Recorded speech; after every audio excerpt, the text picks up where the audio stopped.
Alors, le perroquet des lettres voudrait vous expliquer ce que sont les temps primitifs, puisque je parle souvent des temps primitifs. Qu'est-ce que c'est exactement? Qu'est-ce qu'on appelle les temps primitifs en latin? Alors, vous voyez, je vous ai présenté là le verbe rapio, rapis, rapere, rapui, raptum. En latin, quand on présente un verbe, on donne normalement 5 formes. Voilà, les 5 formes du verbe rapio, qui veut dire le verbe enlever, ravir. Parfois, on donne que les 3 premières formes.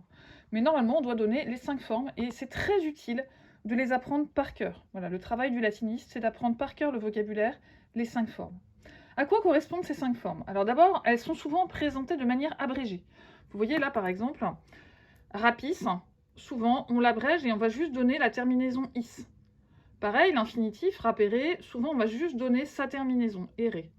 Donc, au lieu d'avoir rapio, rapis, rapere, rapui, raptum, vous allez très souvent trouver la présentation rapio, is, ere, rapui, raptum. À quoi correspondent chacune de ces formes? La première forme, rapio, la première forme qui est donnée, c'est l'indicatif présent, actif, de la première personne du singulier. Donc là, rapio, ça veut dire j'enlève, je ravis. La deuxième forme, c'est toujours l'indicatif présent, mais à la deuxième personne du singulier. Tu enlèves. La troisième forme qui vous est donnée, c'est l'infinitif présent actif. Enlever.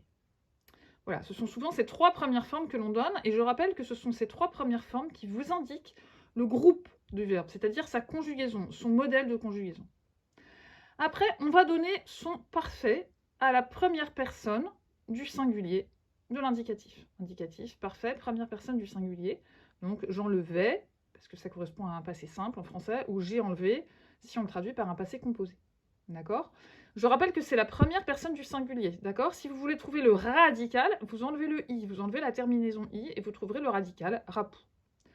Enfin, la dernière forme, raptum, c'est une forme qu'on appelle le supin, et qui indique le but.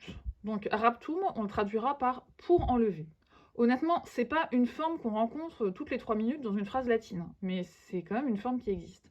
En revanche, cette forme est très très utile parce qu'elle va vous permettre de former le participe passé en latin.